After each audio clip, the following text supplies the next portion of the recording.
এই হাজার হাজার কোটি টাকা পাচারের হিসেব মির্জা ফখরুল সাহেব দিতে বিএনপি মার্কা অর্থনীতিবিদ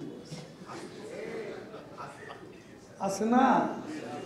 এখন তারা তাদের মনের যে ক্ষোভ অসন্তোষ, বিএনপি নিজেরাই হাজার হাজার কোটি টাকা বিদেশে পাচার করে তাদের ভারপ্রাপ্ত চেয়ারপারসন লন্ডনে বসে দণ্ডিত এই আসামি লন্ডনে বসে আরাম আয়েশে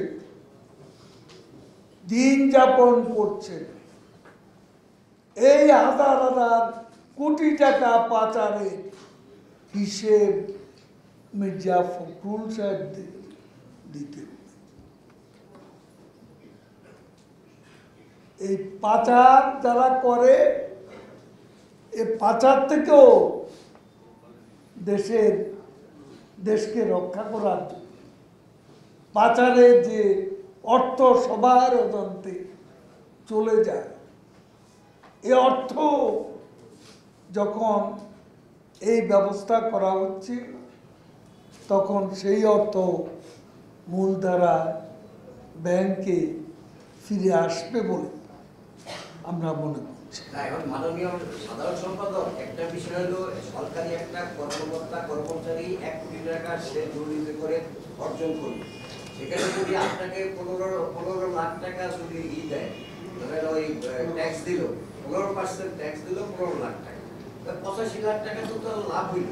সরকারের 15 লাখ টাকা লাভ হইল, 1 কোটি টাকার জন্য হিসাবটা এইভাবে করছি। এটা হিসাব না, অর্থনীতির হিসাবে দেখো না, এটা কোনো হিসাব না।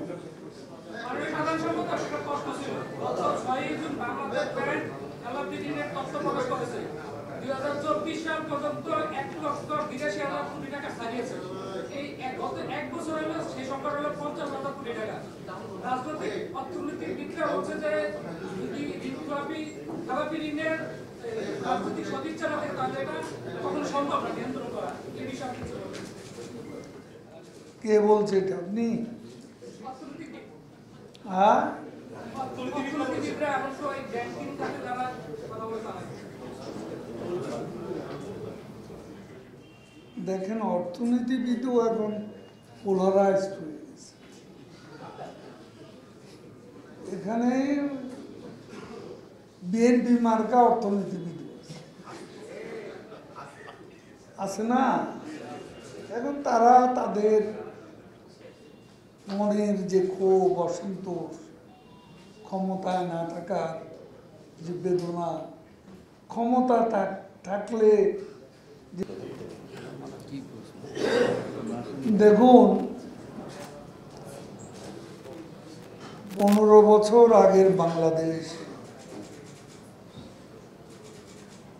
15 বছর পরের বাংলাদেশ,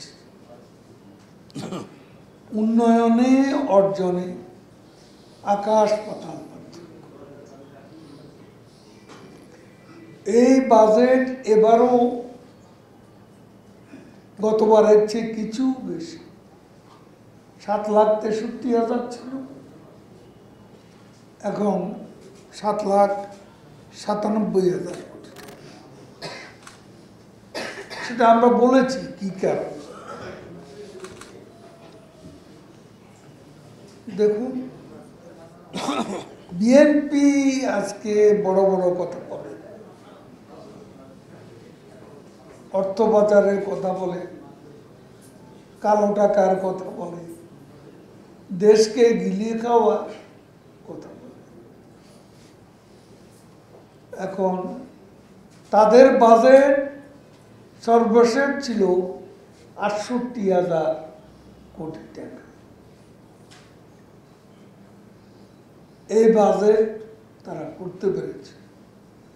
তারপরও বাজেটের আগে সাইফুর রহমানকে